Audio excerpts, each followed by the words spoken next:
Let's talk about CBT now. What does it mean? How does it work?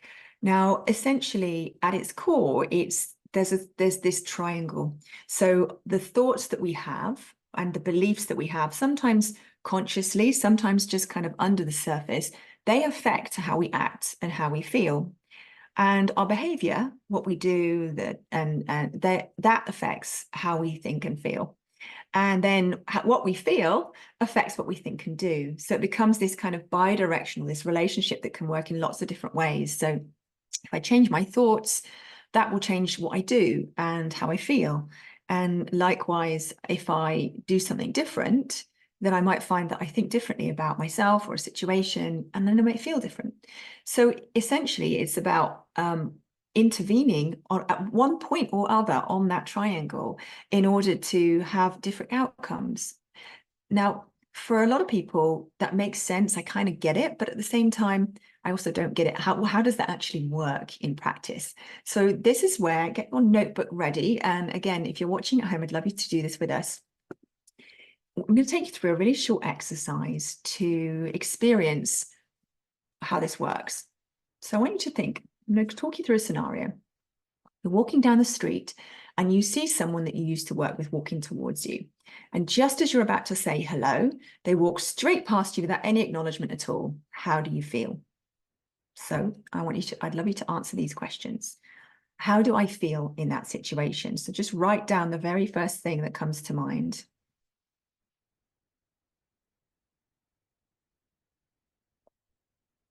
And alongside that, what thoughts might go or thoughts might go along with this feeling?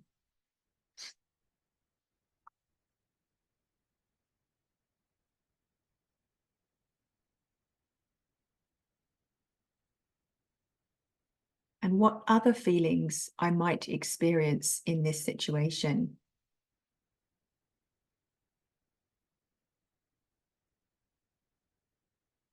And then what thoughts might go along with this feeling?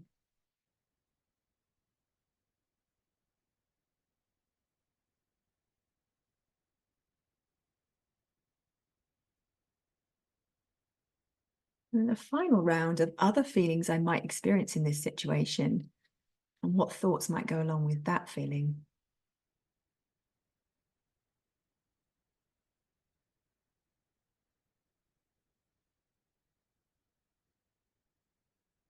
So if you one more moment, and then we'll see if anybody's happy to share what came up for them.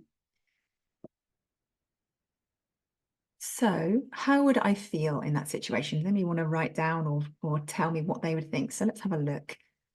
How would I feel in that situation? So we've got, I would feel upset. I'd worry, have I offended them? I'd feel angry. I'd feel invisible. Yeah, that's an interesting one. That's come up before, actually. Other people have expressed that in other sessions. I'd feel relieved. Yeah, I might not want to speak to them. I'd wonder if they were okay. Yeah. And how else would you feel when we look at the thoughts? Anxiety, sad, upset. Yeah. So what thoughts might go along with that? What thoughts do people have there that go alongside those? Yeah, I'd be worried I'd offended them, and I would be racking my brain to see what else might have happened. Yeah. Yeah. I would, yeah. So there's a few people who would be, yeah. So there's a lot of kind of, wondering what's happened. Have I done something wrong? And the invisible, I'd then start thinking that no one ever notices me. Yeah. I would be worried about them. Yeah. Any other feelings? Yeah. So somebody said, initially I would think I'd offended them, and then I'd think of other times things like this had happened, and I would think badly about myself and be upset. Yeah. Somebody else has said, I'd wonder why people don't notice me. Yeah. So a few people, it's kind of our minds then's taken it to, meaning lots of different things. And angry, yeah. I'd feel really frustrated that they'd ignored me. That's rude. Yeah.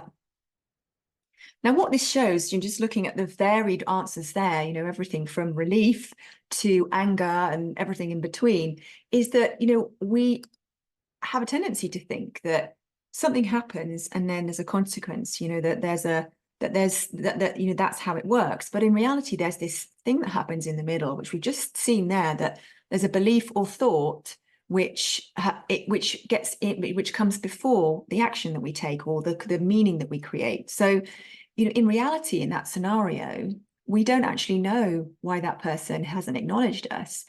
But for all of us, for everybody here, there's a slightly different response and feeling that goes along with it.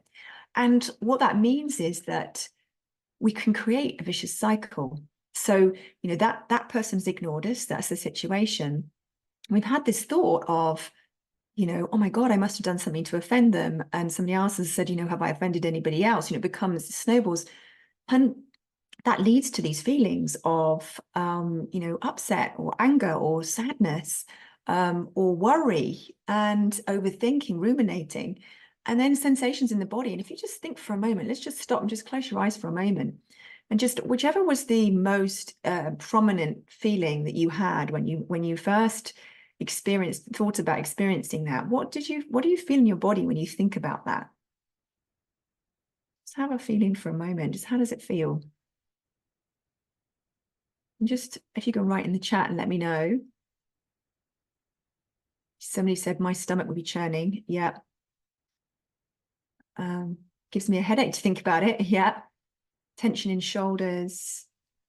Yeah, so we feel it in our body. So, and what that shows is that it's triggering a response in us. And what it's triggering is the fight or flight response, which is our protective mechanism in our body. So our body has two modes. We're either in relaxation response, which allows us to rest, digest, function, or we're in the stress response, which prepares us for action.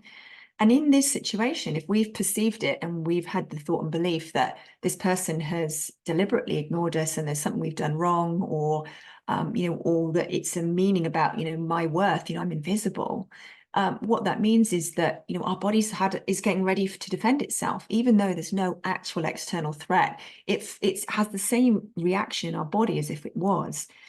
And what that means is that what would we do? So what do we do immediately afterwards? Like, what would be our immediate thing that we might do? Like, you have to think for a moment and just see, what would you do? I'd probably contact a friend and ask if I've done anything wrong. Yeah. I'd probably want to spend some time on my own. Just feel sad.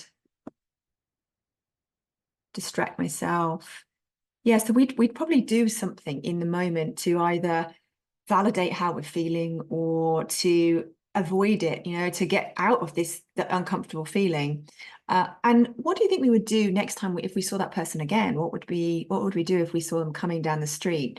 Just have a think for a moment and just write in the chat for me. So we've got cross to the other side, avoid them, make a beeline for them. Yeah, I had that in another group. Yeah, so you'd kind of, yeah.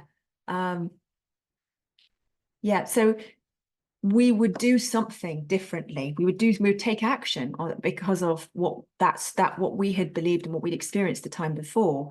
And, let's say, for example, that, because we don't actually know what was going on in that scenario, why they didn't acknowledge us.